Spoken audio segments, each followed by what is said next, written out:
to listen to the Lap Traffic Podcast.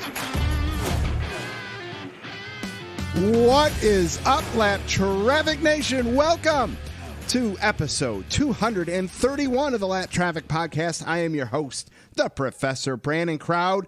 All Lap Traffic Nations, this week's show is not brought to you by Manscaped, but it will be once again in the very near future. Yes, you guys knocked it out of the park with using the code and all that, and Manscaped will be back for a long-term contract. I am so excited about that. Thank you guys so much. Man, hope you all had a great weekend. Hope it was dry, at least where you were at. Man, something about Monday races, man. They always seem to deliver, and it's unfortunate because there's less fans at the track and less eyes on the TV. But, man, I am so excited for tonight's show because, one, there's a lot going on. Two, because it was great racing. You know, talked about this race at length. I mean, we were talking about it last year in the offseason, you know, from the drop of the green flag at Daytona. We've all been talking about what are we going to get Bristol dirt, you know, with all the concerns, all the excitement. Is it a gimmick? Is it not a gimmick? Are they going to wreck? Is it going to be a wreck fest? You know, what are we going to get? Well, we finally know what we got. And what we know is that we don't want rain at Bristol in March. You know, we may be talking the same talk next year because, hey, we're going back to Bristol dirt. And I'm going to get into that a little bit when I get to the racing discussion, all that kind of stuff. But it was fantastic. I mean, listen. Sure. Could there be improvements? Absolutely. Will they make improvements? Absolutely. But, you know, when we look at what we would get at Eldora on the truck race, we got a phenomenal truck race. And yes, you could say Martin Truex Jr. ran away with it. Here's the piece that I'll offer you with that. And that is that, you know, as maybe they do more of these, maybe we don't get as many Cup guys running it, you know, or maybe we do. I don't know. Doesn't matter to me. I loved every second of it. They were sliding. They as you're going to hear from Grant Enfinger in a little bit. He absolutely loved it. The drivers had a blast once they were finally able to get rolling. And then the Cup race delivered. You know, couple cluster bleep spots, you know, on that front stretch, that one wreck, you know, but hey, you know, I'll take that all day over a big one at Daytona or Talladega. You know, there was passing, there was I mean, I was just blown away and just so happy that it wasn't the bad that we were talking about. You know, social media blew up over the rain delay. Oh, that's why the rain would have canceled the frickin' if they were running on the concrete. So, you know, everybody just sometimes just wants a reason to complain. And I am so glad Monday delivered. And like I said, we'll get into all that in a little bit. We are 7 for 7. I'm so excited about that. 7 races, 7 different winners with still a bunch of guys that we know are going to get a win this year. Now, that trend might end after the Easter break when we pick things back up at Martinsville, #MartinTruex Jr. But we'll just have to see. I still think there's the potential to get to 11, 12 different winners easily this year. So we got that to talk about. Thank you, NASCAR, for switching the lap stages. Ever since they came out with the stages, I have been the biggest proponent of getting them to flip-flop the stages. I just, you know, when you're trying to create excitement, right? That's what they're trying to do, in my opinion, with building in breaks in a race to rack them up again. Why would you have the third stage as your longest stage, you know? So they flip-flopped that, and our third stage was the shorter stage this weekend. You know, that's a little bit more dirt track racing related there, I think. They ended up going to single file restarts just to keep things under control a little bit. You know, and those are things that I think they'll be able to work out down the road as they got 12 months to get ready for the next one. But I am a big fan. If NASCAR wanted to switch the stages and make the third stage the shortest stage, You would not hear any complaints from me on that. Man, wow. What a rant. Sorry about that, guys. We haven't even done much yet. What'd you guys do this weekend? Well, if you guys recall from last week's show, Lindsay's birthday was last week. So had a little birthday celebration for Lindsay. She is so awesome, tolerant of my BS on a daily basis. She supports this show to no end, which if it wasn't for her level of support, the effort and the amount of work and the bonus shows and the Twitter and the show and the giveaways wouldn't happen.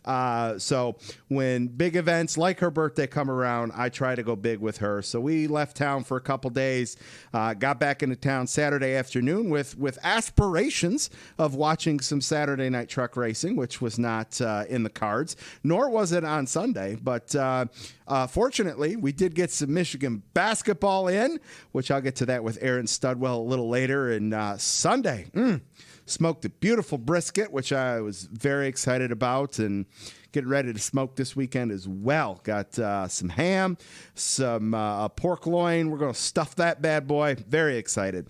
Lap Traffic Nation. If you haven't checked out last week's show with Sherwin from the PETM podcast, make sure you go check out episode 230.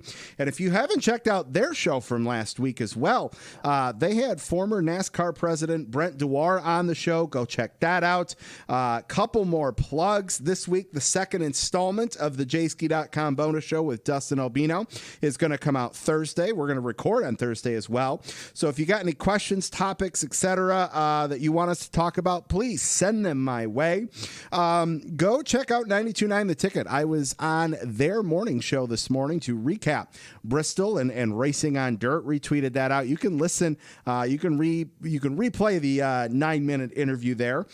And guys, couple things. One, when the truck race got rained out, did a giveaway Saturday night, which I think I found the new way to do giveaways because I picked up a bunch of followers, got a lot of interaction. So thank you to Valvoline, who sent me an incredible prize pack box full of stuff. Like, I can probably do about 5 or 6 more giveaways with all of the stuff they sent me. So be on the lookout for that. Yes, that includes Mark Martin bobbleheads as well. And then we'll get into some real content here. I'm sure you guys saw on Twitter, I announced it last week, the truck charity challenge that I did. And that was just a way to try to give back to my local community and to encourage people to give back, through having some fun with NASCAR. If you missed it, what I did was I challenged people to make a pledge based on how many laps in the truck race were led by a Cup driver, whether that was a quarter, 50 cents, $1, $10, whatever was feasible for you to then take that and go donate that. My charity was the official charity of the Lap Traffic podcast, Freddie the Pizza Man's autism charity here in Metro Detroit. Both guys from PETM Podcast, Yunker Motorsports, and Brent Dewar also made pledges to Freddie the Pizza Man. I know there were a lot of Victory Junction pledges out there, the Red Cross. I know Mick Rose, I think, had one for the veterans. Just some great causes. Over $1,400 was pledged and should have been donated there, which is just incredible. Like, just to be able to rally some people together to make donations to some great causes. That was awesome. Definitely will look to do that again in the near future. I just thought that was a perfect opportunity. Bunch of Cup guys in the truck race. Let's have some fun with that and give back. So the first ever hashtag truck charity challenge was a massive success as far as I was concerned. Oh, all right. What's coming up tonight, 10 minutes in? Woo! Well, Kevin Nevalainen from NASCAR is going to talk about the Advanced Auto Parts Advance My Track Challenge, which is really cool. They talked about it on the broadcast. Ryan Blaney was sporting the logo for this thing, so he'll be on in just a second. And during the truck talk, Grant Enfinger is going to be back fresh off his 6th place finish at Bristol this weekend to give us a firsthand take on what it was like running the trucks on dirt at Bristol.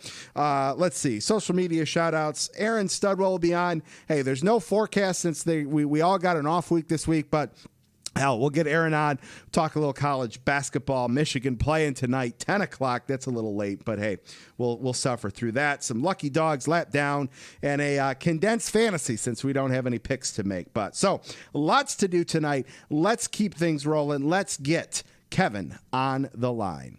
All right, Lap Traffic Nation, joining me on the line, making his first appearance on the Lap Traffic Podcast. He is NASCAR's Weekly Racing Operations Senior Director. Welcome to the Lap Traffic Podcast, Kevin Nevalainen. Kevin, what's going on, man? How are you? Hey, Brandon. Thanks so much for having me on, man. I'm doing great. Sitting here in sunny Daytona Beach and excited to talk a little bit about some short track racing. Absolutely, man. I mean, you don't have to rub in sunny Daytona Beach up here in Michigan in March, man. Don't rub it in too much. Yeah, it certainly is nice here, but you know what? You got some sunny days ahead. Springtime in March or in Michigan is certainly nice. Yeah, that it is, man. Before we get into some short track stuff here, I'd be remiss if I didn't talk college basketball with anybody that's calling in right now. Are you into the March Madness? I imagine your bracket has busted like everybody else's, but who are you pulling for right now? Yeah, it's my bracket is definitely busted. I grew up in Minnesota, so that didn't start off all that great for me with the Gophers this year. So I'm watching a little bit of hockey right now, but college basketball is awesome, and certainly the bracket is unique. I did watch a couple of games yesterday, but I don't know that I have a favorite that I'm actually pulling for. All right. Well, I mean, Michigan's always looking for new fans. Well, they certainly have looked strong. That is for sure. Yes. So listen, Kevin. So Matt Humphrey reached out, asked if I'd be interested in having you on to talk about the Advance My Track Challenge, which I was like, this week would be so perfect for that because we'd be coming off the heels of some dirt racing at Bristol, talking a little short track, and we could talk some Bristol, but Mother Nature unfortunately has had different plans. So the racing's happening tonight. We can still have some fun though. But real quick, give everyone the 411 on Kevin. You mentioned for Minnesota, a small northern Minnesota town. How'd you go from that to ops director for NASCAR? It's been a journey for sure, but I grew up in, as you said, northern Minnesota, Hibbing, Minnesota to be specific, and really was drawn to a neighbor that had a race car at a young age, and began turning wrenches on a dirt car up there, and did that kind of through high school and college, and ended up with an internship at NASCAR, working actually underneath Steve O'Donnell and his team back in the early 2000s, and been kind of in the short track world ever since. So really enjoying it, and just enjoying visiting tracks and being part of the sport. That's awesome. What's your day-to-day like pre-COVID, and what's your day-to-day like now during, still amidst the pandemic a little bit? Man, it's what a year it's been for everyone, and certainly I think we were building a lot of momentum, previous to COVID, really last year in March, and really that day to day was certainly building relationships from our series sponsor, Advance Auto Parts, and the weekly series tracks that are in our program, and trying to continue to champion short track racing and grassroots racing, and really came off a great speed weeks last year, and really a lot of momentum, not just for NASCAR, but our short track program, with bringing on a new sponsor with Advance Auto Parts, and kind of had to put that on pause a little bit and really try to learn and figure out how to manage and help our tracks manage through the pandemic. And certainly NASCAR has been at the forefront of that at the national level, and certainly some big learnings that our short tracks have gone through. And it's certainly been a challenge, and certainly applaud all those tracks across the country that have found a way to operate during a certainly challenging and difficult time. And I think they've done a great job. And I think the short track world has set themselves up to have success once we kind of come out of this pandemic. And so really couldn't applaud them enough, really, for the efforts that they've put forth, because they're putting their hard-earned money on the line week in and week out. Absolutely. When you think about the short tracks versus, like you mentioned, NASCAR on a national level, for the most part of it, the short tracks aren't getting TV time. They're not getting commercial dollars. They might have something with, one of the streaming websites or something like that, that people can pay a small subscription fee to. Maybe they get a little piece of that. But from the grand scheme of things, your local short tracks are making money on ticket sales and maybe local sponsors and all that. So the importance of getting out to your local short track, if you have one by you, is crucial once the gates open. Oh, 100%. I mean, the business model at this level is certainly, fan oriented. The short track racers and racing is family friendly. It's all about, getting out and supporting that local community and bringing your family out for a reasonable price. But the promoters rely on just about every dollar to make it work. So whether that's concession revenue or sponsorship, and sponsors are hard to come by when there's not as many fans in the grandstands. A lot of tracks are operating at limited capacities or without fans. So it certainly turned a lot of the short tracks kind of upside down in a lot of ways. But, like I said earlier, they certainly championed through it. And we know there's an appetite for fans to get back to the tracks. And they're working hard to do it as safely as they can and manage the pandemic. It's just kind of the times we're in. It's certainly been stressful for many, many people, but, excited to work hard at it and looking forward to what's to come. Absolutely. All right, man. So talk about it. We're a little bit, about a month away, April 27th. The Advance My Track Challenge is going to kick off. Talk a little bit about that, how the fans can have a role in who wins this event. Yeah, you know what? This is really a big shout out to Advance Auto Parts, and I think just coming off of that discussion about the pandemic, they're really focused on giving back to the community. They're really trying to advance local communities, kind of plant their Advance flag in the communities, and really help. A little bit of a pun here, but advance racing, advance racers, and give people the opportunity. And so this Advance My Track Challenge really came up it's a way for, racetracks to submit an entry to share their story about their racetrack and their community and why it's important to their community. And Advance Auto Parts is going to give the winning track $50,000 to their community to, whether to go towards capital improvements or community funds. They realize how important these communities are, and short track racing is so instrumental in those communities. So a great opportunity for a track to win $50,000. That's a big deal for a short track. So, what's cool about it is fans can go into the website. It's advancemytrack.com. They can check out, we have 22 of our about 50 racetracks that have submitted an application. So each track has their own story to tell, and all the videos on the website are kind of unique and different for each venue. And it's pretty cool. I've spent a lot of time in there, and I think a lot of the tracks did a really good job. A lot of cool stories. We've got tracks from Alaska to Newfoundland to Florida to California, kind of all across the country. So certainly encourage fans to get in there and again, advancemytrack.com and check it out. That's really cool. This is it encompasses North America and Canada, which is really cool. Who would have thought local short track racing in Alaska? That's just crazy. But hey, I'm sure they love some racing up there too. Talk about the elimination process. How are we going to go from 22 down to 1? Yeah, good question. So as you mentioned, fans can vote from now until April 27th, and the top 6 vote getters will move on to the next round. And so basically after April 27th, they'll tally up all the votes, and then they're going to have a kind of a highlight series. So each day between April 27th and then Darlington weekend, they're going to highlight each of the 6 finalists. And then the website will open back up the weekend of Darlington, I believe, which is May 9th and 10th. So the day of the Darlington Cup race, and then the following day, there'll be 2 days for final voting. So the 6 tracks will be open to cast your vote on those 2 days on Darlington weekend, and then the winner will be announced, I believe, on May 12th. So there'll be a first place, which will get $50,000.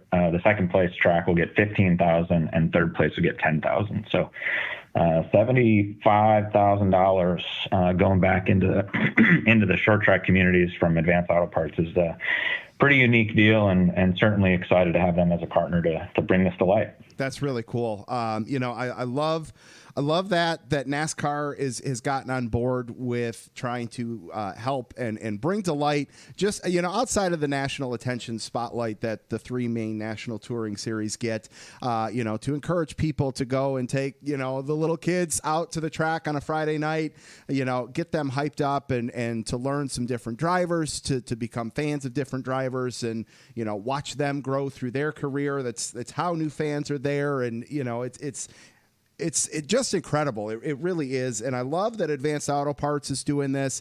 I love the pun on the play on words. Lap Traffic Nation knows I love good puns. So this is just a really cool story. I love that they're doing that. Kind of a little bit March Madness elimination style there in terms of, we're going to cut it down from 22 to 6 to 1. It's awesome. Highlight some of the tracks. Do you know any off the top of your head, what some of the tracks are, where they're at, that stick out to you? Yeah, absolutely. I mean, I think it's hard for me to pick a favorite, and there is a good balance of asphalt, dirt, different parts of the country. I did mention Alaska. You mentioned it's a pretty neat place to visit, and a cool story there. In Michigan, actually, Berlin Raceway, which is over by Grand Rapids, they've submitted an entry. They've got a pretty Jeff cool... Striegel's favorite racetrack.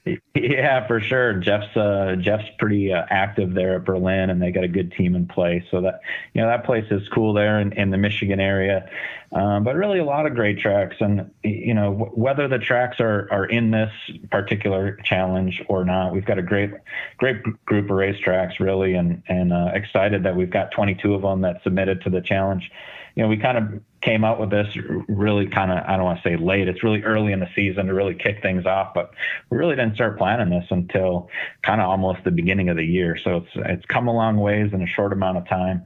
But to have 22 tracks in there, 22 great stories, certainly excited to see who's going to come out on top. I tell you, I don't have access to see kind of the tallies of where things are at, but I know there's a lot of people voting, and these short tracks are calling and emailing us in just about every day. How we doing?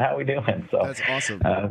Yeah, we know we're generating a lot of excitement, and like I said, we're telling some really cool stories about grassroots racing, and that's really where everyone gets their start, right? So whether you're a driver, a crew person, a fan, a sponsor, there's so many unique stories at this level, and we know it transcends all the way up to the national series. And I think what's cool about this is, we're talking about this, and people hear about it after the Bristol race, but Ryan Blaney and Team Penske has the advanced colors flying today at Bristol, and the Advanced My Track Challenge identification is going to be on that car and in-car and some other things. So trying to bring as much exposure to this level of support of the sport, and to have a partner like Team Penske and Advanced Auto Parts is certainly a good way to kick things off. Absolutely. I was gonna mention that next. How cool of a race win diecast would that be, covered in dirt with the Advanced My Track logo on it? That would be a diecast to get. That's for sure, Lap Traffic Nation.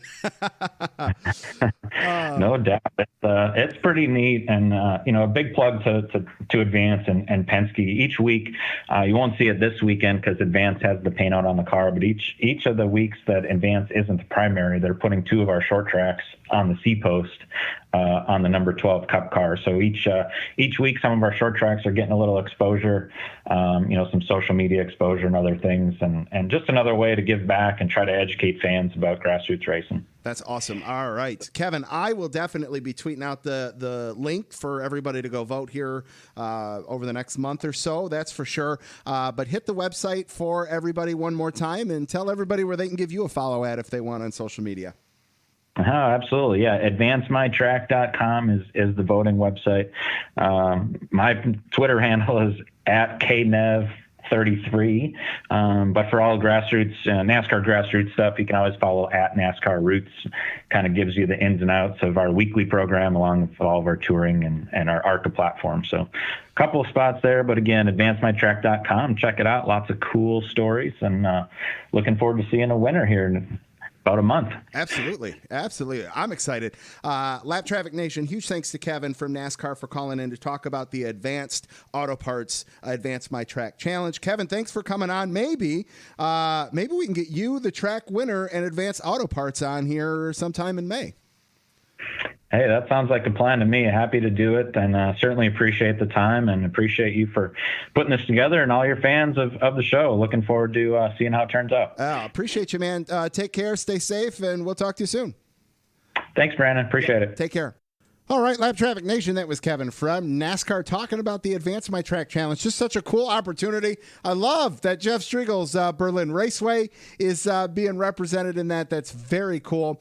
All right. What do you say we talk some racing action from this past Monday at Bristol on the dirt? Okay, so I'm going to start with the trucks. I'm going to talk about a couple of the things that, yes, just took a sip. Yep, not even going to lie about that. That I want to talk about and highlight first, and then I'll get Mr. Grant Enfinger on the line. So, as I mentioned at the start of the show, the Truck Charity Challenge was just awesome. Raised over $1,500 there, which is just great. Thank you to everybody that made some pledges during that.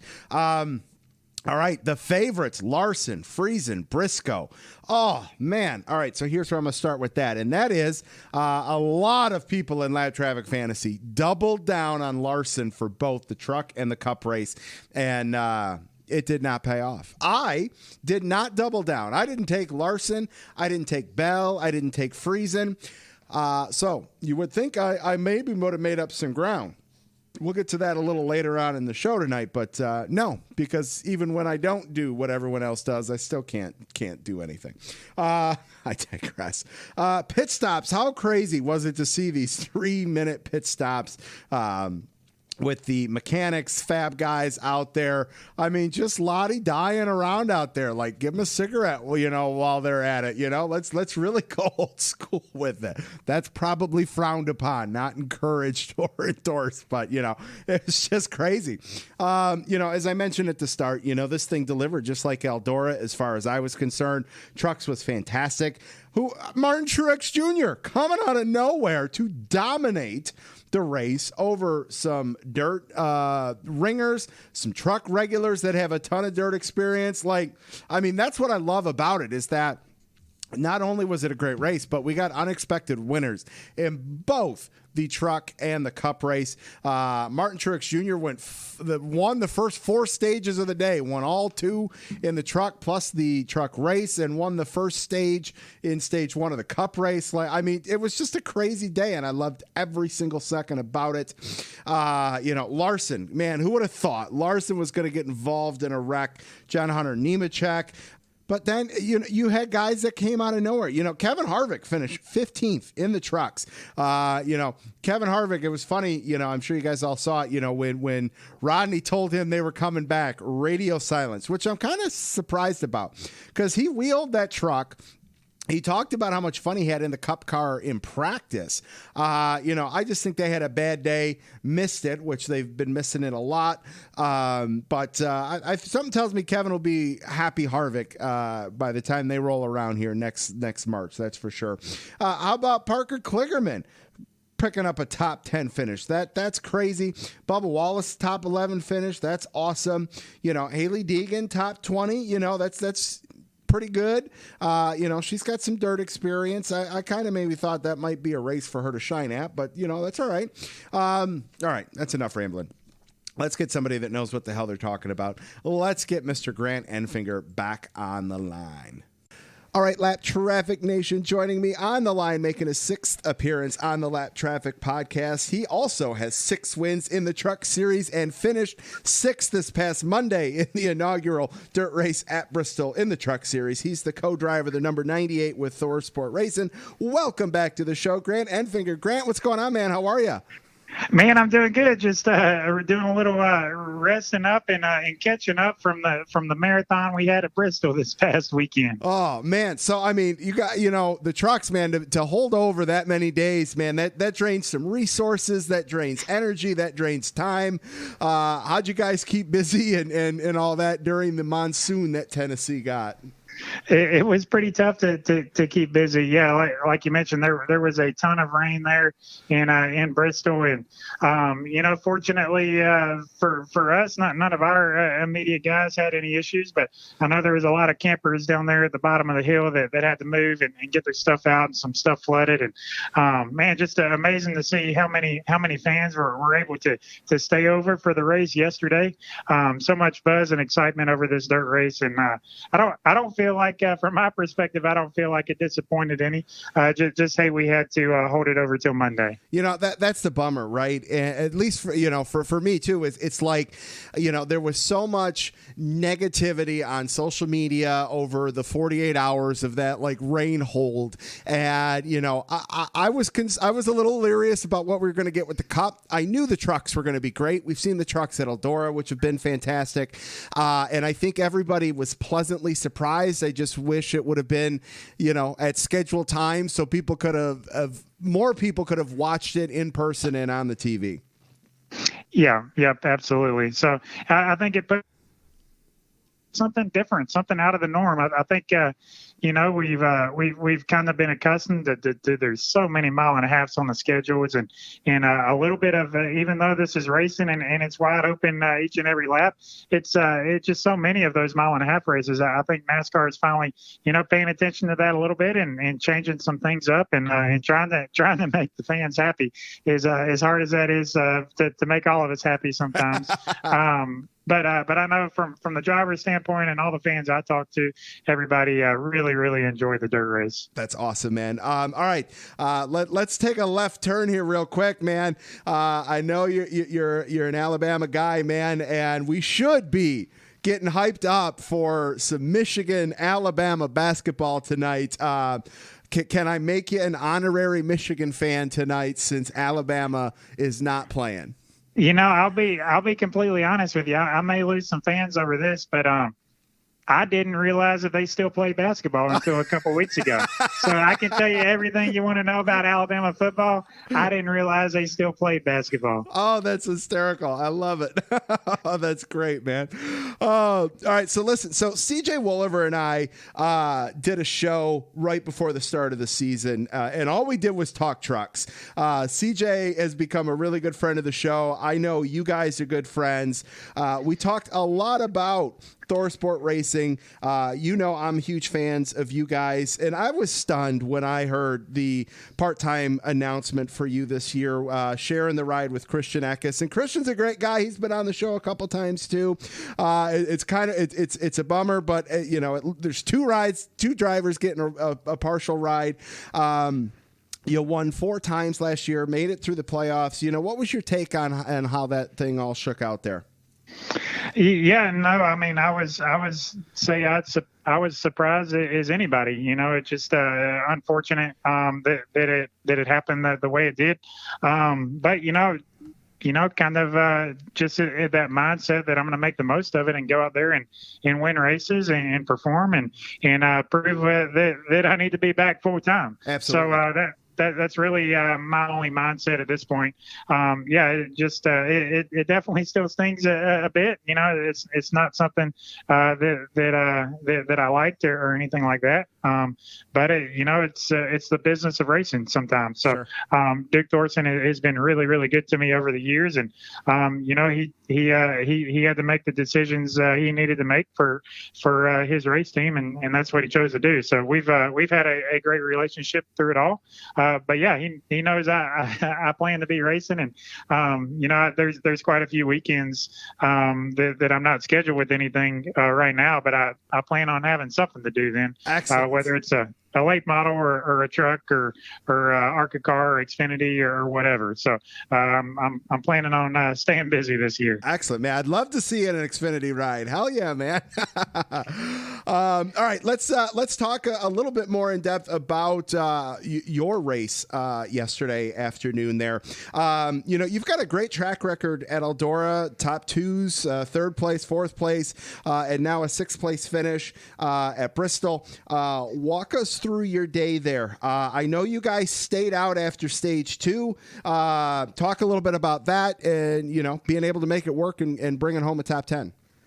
Yeah, I feel like Jared Prince, our crew chief, had us a pretty good Champion Power Equipment Tundra all day. We fired off pretty decent, drove towards the top 5, and kind of steadied out there a little bit, and then kind of faded back to 6th, 7th, 8th. And we made adjustments at the end of the first stage. Went ahead and took our tires then, which most people did. Made some adjustments for where we thought the track was going to go, and knew we were going to give up a little bit in stage 2, but myself and Jared both were kind of that mindset. Let's kind of take it easy on the tires and just kind of see what options lay out there at the end of stage 2. And at the end of stage 2, we weren't a truck that could contend for the win, so we opted to stay out. We were one of I think 3 trucks that stayed out there, and I had to baby the tires a little bit, but I think after 2 or 3 sequences, it kind of evened out. And we were able to stick in there and finished 6th. And I think at the end of the day, it was probably a good call because we didn't have a shot at the win otherwise. This actually gave us a little bit of a shot. But yeah, I think overall it was a solid day. Not a great day, but definitely a solid day and something we can use to build some momentum on going into Richmond. Absolutely. And hey, you know what? I mean, so they announced we're going back to Bristol, right? We're going to do it again next year. Now you got a notebook, right? And that will definitely help, I would imagine, for sure. Yeah, for sure. And I tell you what, they're both dirt races, but it was drastically different at Bristol from what the tendencies that we had and what we were looking for at Eldora. So from a driver's perspective, there's laps, there's lots of times at Eldora you're never wide open, and Bristol, we were hammered down the whole time. So definitely drove a good bit differently. So all right, so I was going to ask you about that. Everyone was talking about we're putting dirt on concrete, that's going to impact things. Is that why you couldn't go wide open, or talk a little bit about the comparison there of adding dirt on top of concrete? How much did that really impact things out there? Yeah, no, our speeds were higher at Bristol than they were at Eldora. And there's times at Eldora where I would never, the gas pedal would never make it to the floor, but each and every lap there at Bristol, I'm sure everyone was wide open. But I think the banking probably had a lot to do with it. It's definitely more banking than what we have at Eldora. It's tighter corners and straighter straightaways. So, I'm no dirt expert. I'm sure that the actual dirt that they put on there has a lot to do with all that too, and how they prepare it. But yeah, it was drastically different from the tendencies that we fought and kind of what we were looking for at Eldora. But man, from a driver's perspective, it's just a blast. It's a blast being able to pitch it sideways and slide them around and move around on the track and hitting bumps and throwing up dust. From a driver's standpoint, it's just you can't get much better than that. That's awesome, man. All right, so would you rather go back to Eldora, Bristol? Would you got a place you'd like them to go to test and have some fun on some dirt, down the road? I'm excited about going to Knoxville. I think I think that's a true dirt track. It's a place I've never been before. But I commend NASCAR for putting dirt on Bristol, and I'm excited about them doing that again next year. And they have so man, there's a lot of good dirt tracks around there. I like the atmosphere that we had at Eldora. I'm hoping we can duplicate that again in Knoxville. So I'm kind of looking forward to going to a place I've never been before. That's awesome. I love it, man. Can't wait to see you out there. Grant, where can everybody follow you on social media, sponsor shout outs, all that good stuff?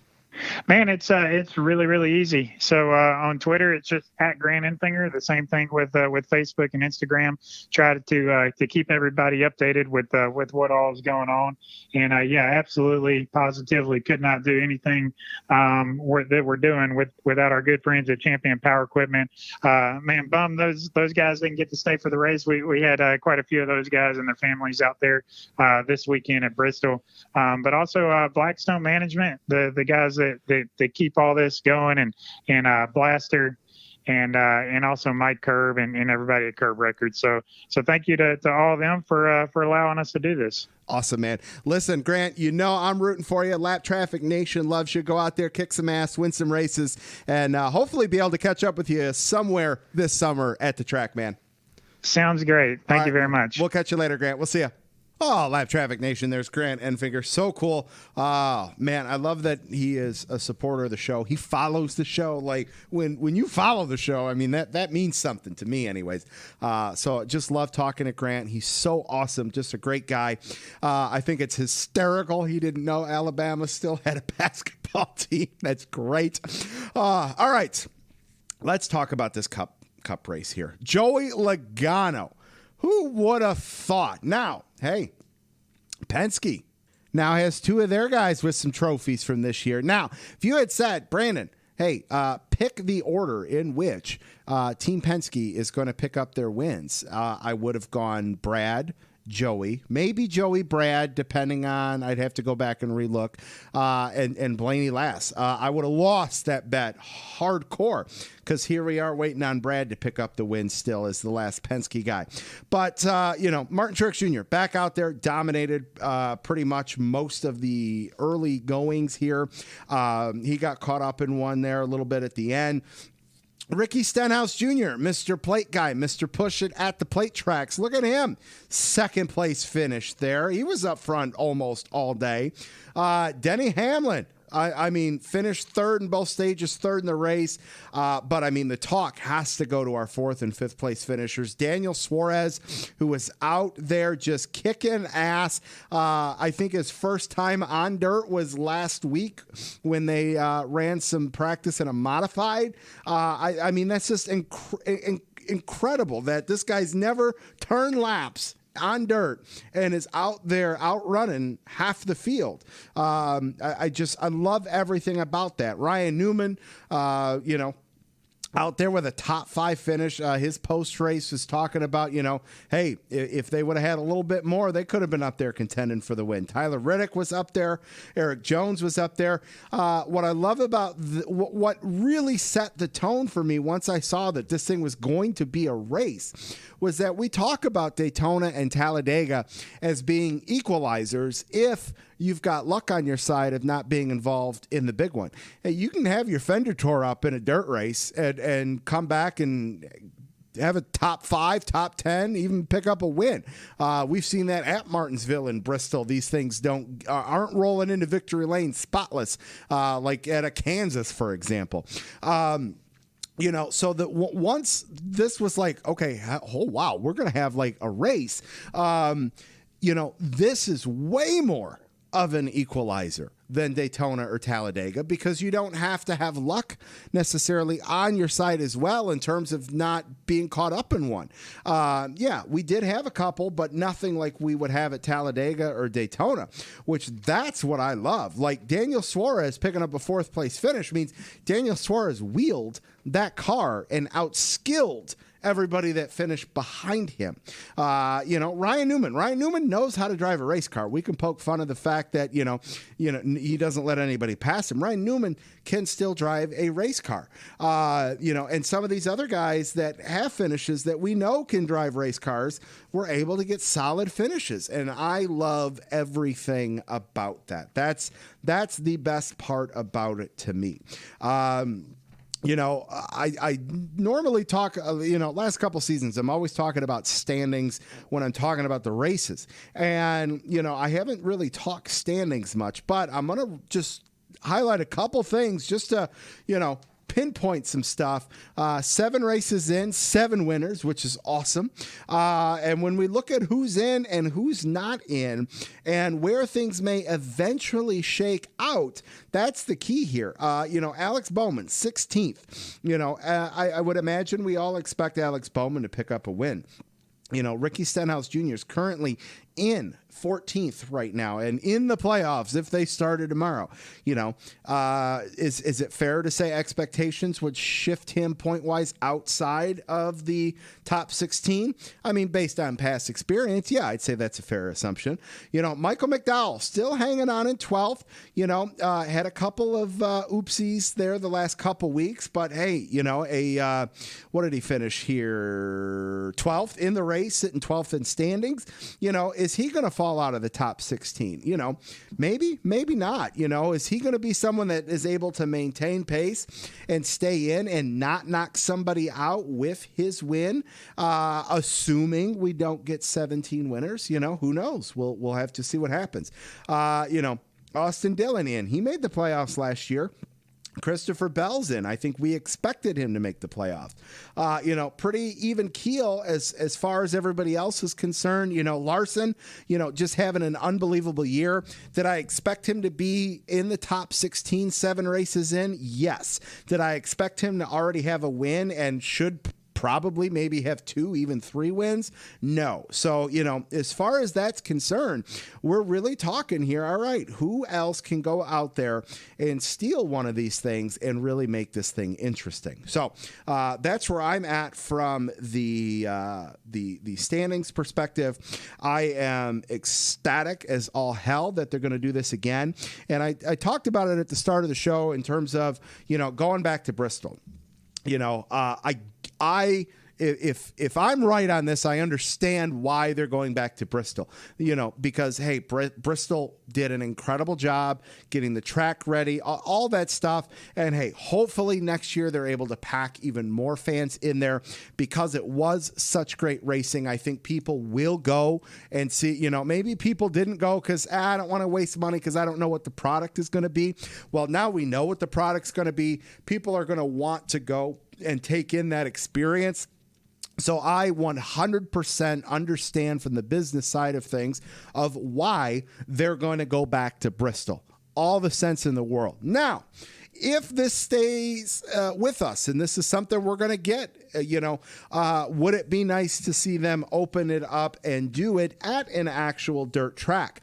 Absolutely. Here's the one caveat, though, and I put this out on Twitter over the weekend, was that the only reason why I could maybe see them not going to a traditional dirt track would be the fact of seating capacity. If we still a year, 2, 3 years from now, we have no idea what we're going to be doing from a distancing perspective and what's going to happen in the future.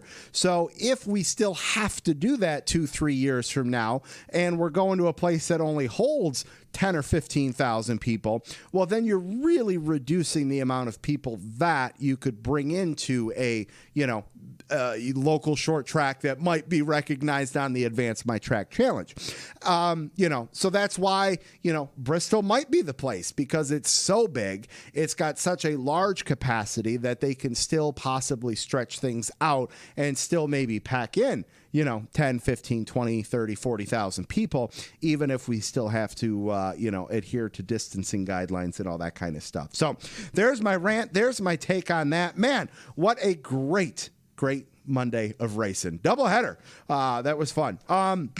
So listen, I don't have any questions for you guys for tonight's show that I put out there because that's going to come out tomorrow. Going to put some questions out there. And again, if you guys have any topics, any questions you want Dustin and I to talk about on Thursday, please feel free to tweet them, DM them, email, whatever you want to do over to me so that we can work that into the show for sure. All right, let's keep things rolling with a little Lap Traffic social media. Everybody make sure you check out the website, thelaptrafficpodcast.com, Facebook, The Lap Traffic Podcast, YouTube, The Lap Traffic Podcast, TikTok, Twitch, Instagram, Twitter, at Lap Traffic PC. If you've made it this far into the show, go leave a review on whatever platform you're listening to. And hey, go tell your friends. You can find the Lap Traffic Podcast on just about any podcast hosting platform that's out there. Giveaways, woo! Did some fun giveaways. Again, huge thanks to Valvoline for sending over a huge box with some goodies in it. Did a giveaway Saturday night when the truck race wasn't running, and that was awesome. Congrats to our giveaway winner, Kevin, at The Hauntus Truth. And less than 170 now away from giving away the Clint Boyer diecast and some Lap Traffic swag. Got some new follower shout-outs. Patrick Gaspar at PGaspar86, big iRacer and NASCAR fan from Georgia. Joshua Russell at Toyota Racing 83, big Matt DiBenedetto. Hamlin Bell, Truax fan from Kentucky. Scott, sorry, dude, not even going to try to butcher this one. Scott's at SPirch46, NASCAR fan and iRacer painter. That's pretty cool. I'm guessing he develops paint schemes for the iRacing world. That's pretty cool. Matt at MI Racing fan, NASCAR fan from somewhere in Michigan. Always love to have fellow Michiganders follow the show, man. Wonder where you're at in Michigan. Hit me up. Let me know. King at Scooby Fan 9, big Chase Elliott fan from Tennessee, and Barnett at Barney Flagman, the iRacing virtual flagman. I think that's pretty cool that somebody created a parody count around that. That's awesome. Welcome to the show, everyone. Go tell your friends. Don't forget to go check out the new and improved store on the website, thelaptrafficpodcast.com. I've got some comfortable hoodies out there. It literally feels like you're getting a hug. That's how soft these hoodies are. T-shirts, mugs, all that good stuff. Go check that out. And if you want stickers and a free koozie, all you have to do is fill out the contact page on the website, and I will send that to you for free. All right, enough shameless plugs, all that good stuff. Let's keep things rolling. Let's get Mr. Aaron Studwell on. Let's talk a little March Madness for a few minutes. All right, Lap Traffic Nation, go blue. Joining me on the line, you can follow him on Twitter at RaceWeather, along with Brian Neudorf at NASCAR_WXMAN. We don't have any forecasting to talk about, so we're just going to have some fun. We'll recap Bristol and some Michigan basketball. Welcome back to the show, Mr. Aaron Studwell. Sir, good evening. Go blue.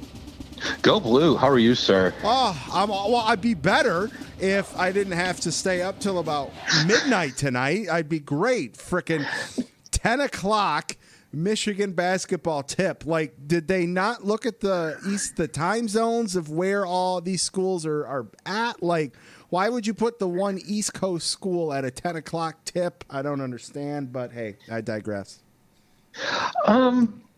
Wait a minute. I thought it was. Oh, it's 8:57 my time. I thought it was 8:57 your time. No. 9:57. Yeah, I know. No, you do, but you do have a West Coast team in there too. So. Yeah. Whatever. I know somebody's going to have to go late because. Yep. You get that. Wait a minute. Then you get Gonzaga, USC going first. That way. No. That's wrong. I know. You make me sit here and think about it, and then my first thought is it's wrong. Yeah, I know. Well, man, let's start with Bristol. Then we'll get into some basketball. What'd you think? Bristol dirt racing. First, I guess Neudorf called. He said rain was going to be coming in, and sure enough, it did. Mud. Yeah. Its name was Mud. And here's the thing, I know they tried Saturday and it wasn't going to work. I'm glad they called it early Sunday for public safety reasons. Sure. Because with the flooding they had, even if it was on the pavement, even if it wasn't dirt, they may have had to postpone that race anyway. So did this thing stick around longer than expected, or was we got what was anticipated? We got what was anticipated. I was kind of figuring rain until the midday hours and then light shower. And then some showers later. And they did have a second band go through, which wasn't unexpected. The bulk of the rain was out at 12:30, 1 o'clock. And I've actually saw some pictures later from there. There was blue sky. It just wound up being a situation where we all saw the pictures of the parking lot. Yeah, those were crazy. And if you're south of the track, and that's where I've parked before, and you're walking downhill and you're walking into this basin and there's lakes on either side, the road was probably just underwater. Yeah. And there's a lot of campsites down there too. And I know they moved those people out to higher ground. That's nuts, man. So break this one down for me. Totally unrelated. So up here, Metro Detroit today, beautiful sunny day, upper 60s. Thursday, Friday, supposed to be in the 70s. Explain to me why tomorrow is going to be like 35. Oh, that's beautiful. Well, from when we're talking right now, you do have a cold front moving across the state. You're going to have a ridge of high pressure across central Canada, feeding pretty warm Arctic air down. Cold Arctic air. Blah. Yeah. I know. It's cold up there. Yeah. Yeah. But then you've got that ridge moving off pretty quickly. You've got low pressure center over Texas, and that's just going to allow you to move back up. It's a fairly fast moving system on the ridge, and you just wind up getting nice southerly, southwesterly winds coming in and pumping you back up on the temp side. Excellent. Then snow in Pennsylvania and New York over the next couple of days. That I'm okay not getting April. It's not an April Fool's joke, no. but it will be on them. Yes. Oh man, I am really hoping to be able to go out and swing some golf clubs on Saturday. So that's my plan at the moment. And it's looking like I might be able to. So yeah, thinking the same thing. I'm pretty excited. All right, the racing itself, man. What did you think? Because I loved it. I was gonna say I raved about it, man. I absolutely loved it. Yeah, I'm like, and to say, oh, look, it's a surprise. I guess if it was a huge failure, they wouldn't have had that announcement. No, I'm with you. Yes, they would have reconsidered that Monday or Tuesday morning. They wouldn't have done that during the race. Oh, look, a surprise! We're going to do it next year. Yeah. Oh, surprise! But I'm already. I want to be there. I do too. 100%. I've got to be there for this. Yes. And I really hope we can be at a percent capacity of more than 25. Absolutely.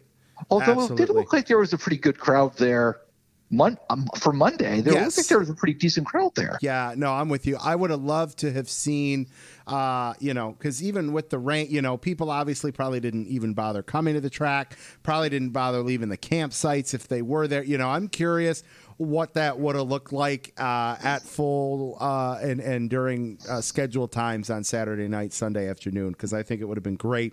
Not that it wasn't great Monday. I was really pleased and happy to see as many people able to stick around. They wanted to, there's something about saying, hey, I was at and fill in the blank, and there's been a few moments in sports that I can say I was at, and it's cool. They're great stories with friends around the bar and all that. And so, yeah, I totally get that, and I'm glad they were able to stick around for that. And I'm with you. If it had been a cluster bleep, they would not have made that announcement during the race. The other numbers I was impressed with: viewership, 3.2 mil. Yes, for a Monday afternoon race. I wonder if they hadn't had or if they hadn't had to have run the truck race as well. I wonder if they would have done the 1 o'clock typical Monday afternoon, just get out of here thing, or if they would have done what they did at Michigan a couple years ago, which is run a 4 o'clock race. Yes, people might miss the first stage driving home from work or whatever, but with the increase of people working remotely still and all that, I mean, now we've got 2 tests of running a unscheduled race at Monday afternoon, and viewers are there. I hope that's something NASCAR may consider. I know the teams, the crew, the media, TV. I know nobody else wants that, but everybody at home wants that. So, Well, here's the thing: if you do it like this weekend, say you want to do a Monday night race, and it doesn't run up against the Elite Eight. Yep. Which is what you had last night. Yep. And you do it into a weekend where you don't have anything coming up, Easter weekend or the weekend before we had the Olympics break in July, August, something like that. Yeah, I want to say July. Yeah, but no, you could, whether it's, and you don't have to run home, and you don't have to think about, we've got to turn it around for the next race halfway across the country. Right. No, and whether it's actually scheduling a Monday night race, or if it's just, hey, we're going to have to run on Monday. Well, let's give people the opportunity to watch, and if we get rained out on Sunday, well, let's at least do it at 4 o'clock on Monday. The number I thought was surprisingly low, and I would have guessed it was higher. The streaming number for I technically stream mine now because I have internet only. Sure. but I guess the remote tablet or phone viewership was only 45,000. That's crazy. Yeah, that is a little low. I mean, I streamed the truck race because I had the truck race on my laptop and did work, in the office, and then came down here. So, I wonder what the truck streaming numbers were, because I definitely streamed that. I wonder if those are a little higher. But, yeah, that is a little odd. But, hey, the TV numbers were there. That's awesome. All right, sir. Tonight, Elite Eight, Michigan basketball, UCLA. I put this out there, and I'm gonna recap it with you. The last time Michigan played a 11 seed in the Elite Eight was against Loyola Chicago, and they advanced to the Final Four. So I think history repeats itself tonight. I think Michigan is well into the Final Four. I would agree with you if they can stay out of foul trouble. Yes, And, yes. 6.5 point favorites. The projections are running 80% of the time they're going to win. And the thing I like about this, and now I've even got one more going here. 2 of my alma maters were in the Elite Eight, and one just punched their ticket last night with my University of Houston Cougars. Yes, that's awesome. And who doesn't like a Cougar? But hey, my man, I'm telling you, I'm with you. Yes. And all right. So, I talked to you about it a couple weeks ago that I was nervous with Livers being out. The team has stepped it up. Chauncey, man, I always want to say Chauncey just because of Chauncey Billups from the Detroit Pistons. Yes. I mean, that dude, when he hits 2 or 3 in a row, man, he is on fire. He is a rebounding machine for being a smaller guy out there.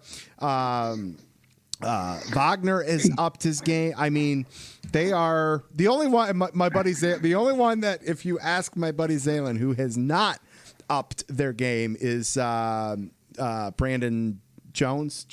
Yeah. Jones. Yeah. I'm impressed with how. I'll go the other direction. I'm impressed with how Howard is doing. Yes. And really bringing everybody in, because you could have, they would have made it. And like we talked a couple of weeks ago, that making a Sweet 16 was not going to be it's a big deal. But who do they advance against? How do they advance? And if they would have played Alabama, that was my concern going into that. And then things have just fallen right. It's like for U of H, they haven't played a single digit seed in the whole tournament. Yeah. Yeah. No, it's the right time. I'm excited. Like I said, the only thing I'm not looking forward to is that I gotta maybe have an extra vodka Red Bull at 10 o'clock just to get me through this thing. But I'm looking forward to it. Hopefully, I mean, we might have to just get you back on and talk about some championship appearances here in a couple weeks. Oh man, I can't wait.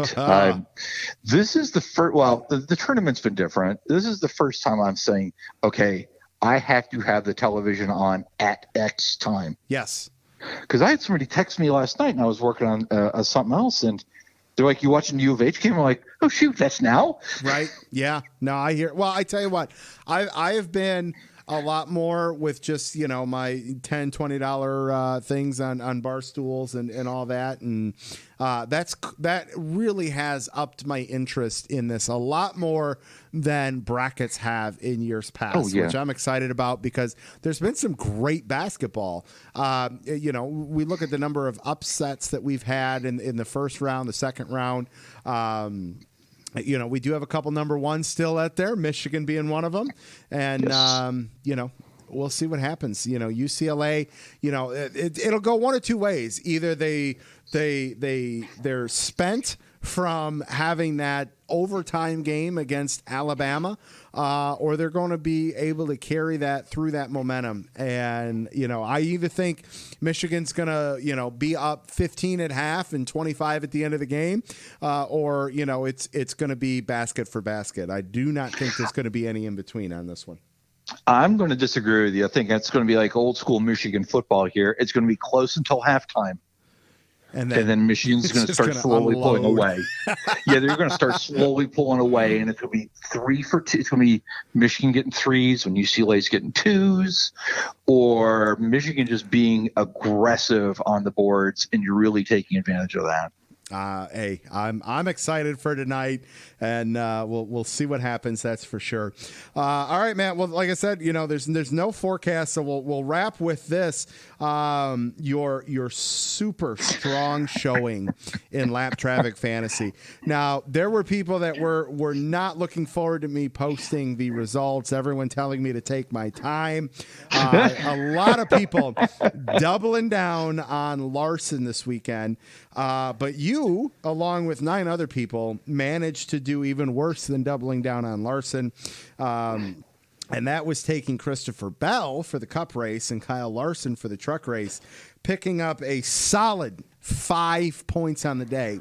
And here's what I will tell you and the other 8 players that did that. Thank you for not making me be the worst when a couple weeks ago at the Daytona Road Course over 3 races picking up 23 points. So thank you very much for your 1.75 points per race average there this past weekend. Oh, no, wait a minute. There's 2 races. It's 2.5. Oh, 2.5. That's right. 2.5. I was looking at 3 races. Yeah, Yes. I know what you were doing.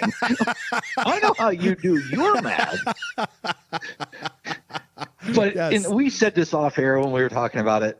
I don't think I could have intentionally picked You could anybody worse. You could have done like the dog picking, Pooping anything. on a table. You could have done anything and chicken done better bingo. than Yep. actually put effort into making the picks. And that's how I've felt a couple times this year for sure. Oh, man, that's hysterical. I love everything about that. Yeah, I might go to the chicken bingo route next time. Oh, I'm telling you. So with that, Neudorf has upped and is up 4-3 in the head-to-head battle, but you are still ahead of him points-wise, 42nd versus his 68th. So nicely done, I think.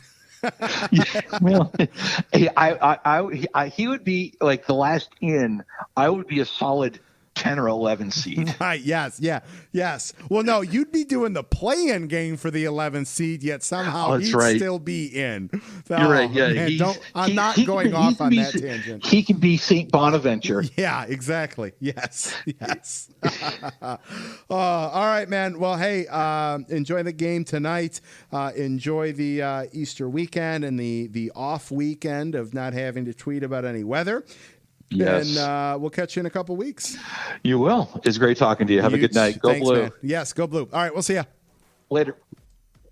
All right, Lab Traffic Nation, great to catch up with Aaron as always, and we'll get Neudorf on next week for the weather at Martinsville. But right now, it is time for this week's Lucky Dog and Lap Down picks. You guys know the drill. After the race, you can tweet your Lucky Dog and Lap Down picks. I'll read them back on the show, or you can call the Wave Around hotline 248-965-9538 and leave your picks there.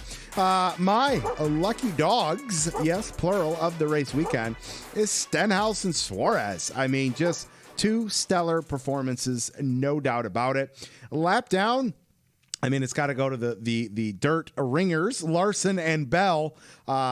Just nothing wrong doing on their parts, just some bad luck. That's all it was. All right, let's get to your tweeted responses. Scott at 1985 Wagner's a Lucky Dog Stenhouse surprise. Lap down Bubba Wallace running good until the cut tire and his lapped traffic fantasy gamble this weekend did not work. Yep, that's a lot of people.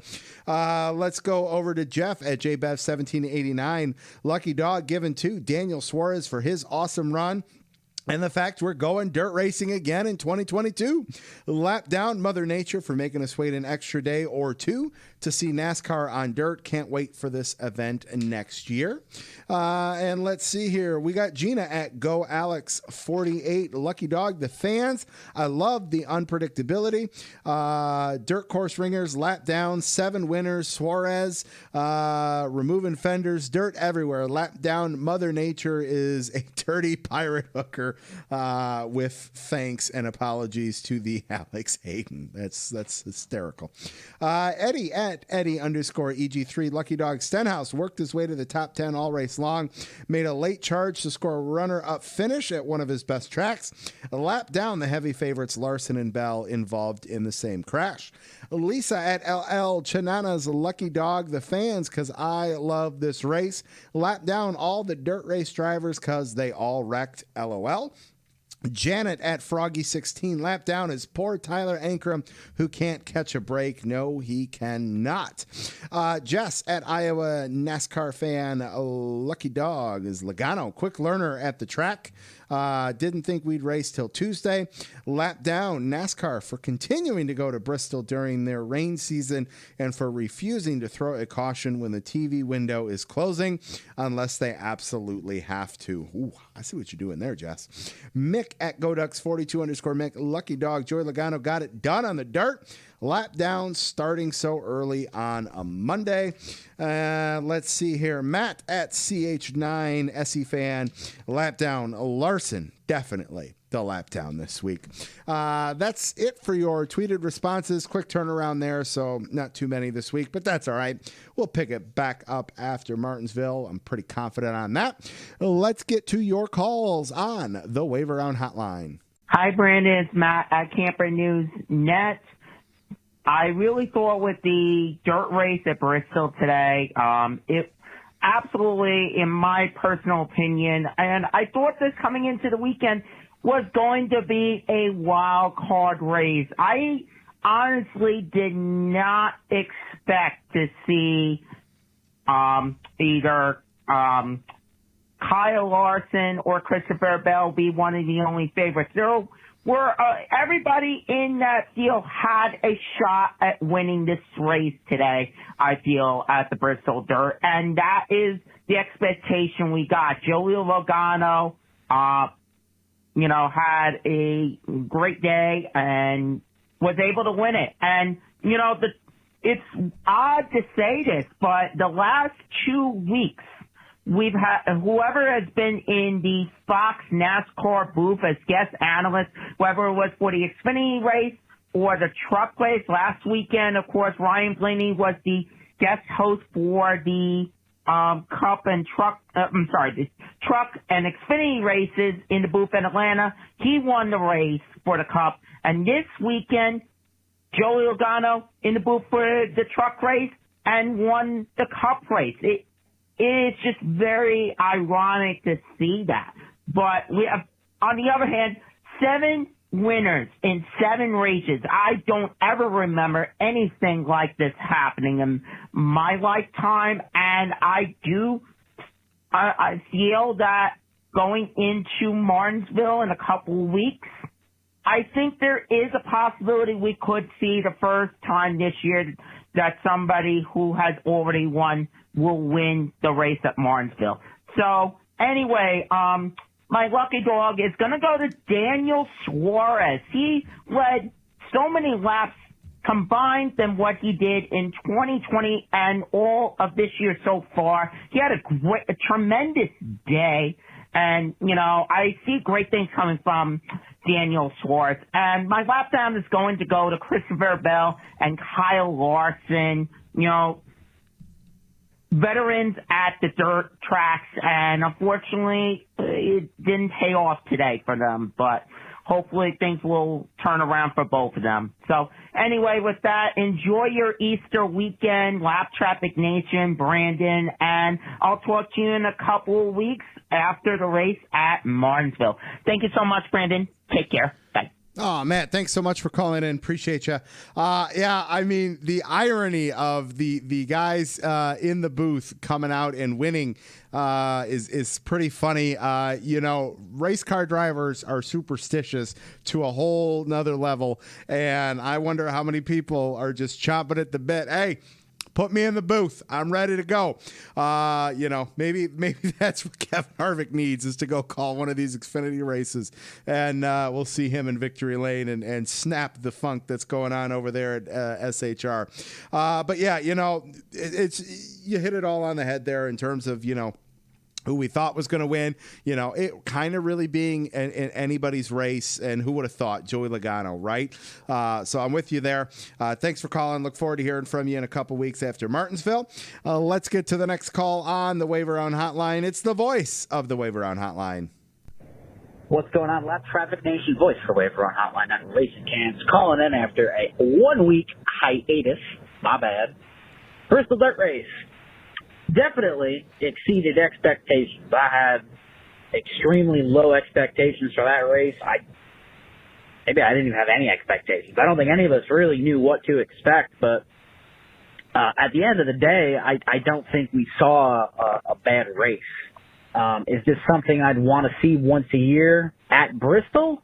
No, I'd rather have 2 pavement races at Bristol and potentially another dirt race at a actual dirt track. I think this conversation is kind of similar to the Roval versus a road course race. Would we rather see races at, the different Rovals that some tracks have that, we don't even utilize on the Cup schedule, or would we rather go to actual road courses? I think most fans would rather go to road courses, but for politics and business reasons, we can't do that.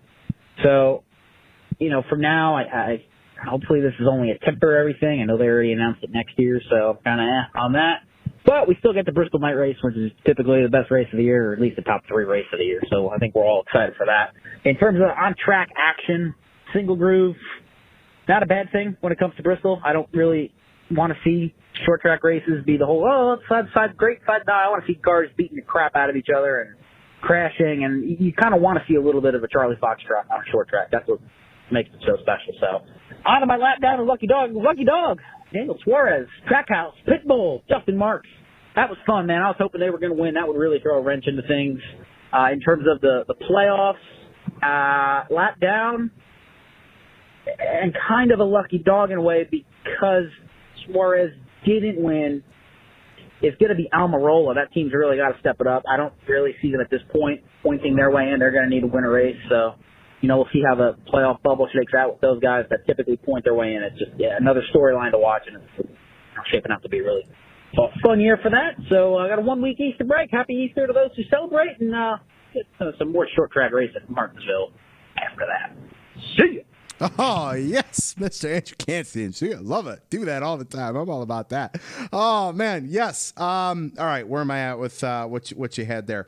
I'm with you in terms of the one groove at Bristol there. I think it really worked on the dirt track, beating, banging, I don't want to see clean bumpers and at a short track, and especially on a dirt track. And I don't mean clean in terms of dirt free.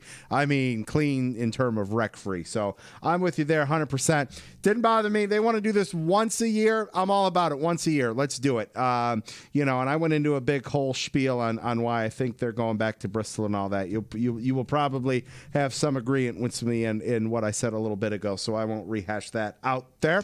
All right, that is going to do it for this week's Lucky Dog Lap Down Picks. We'll fire this thing back up after Martinsville.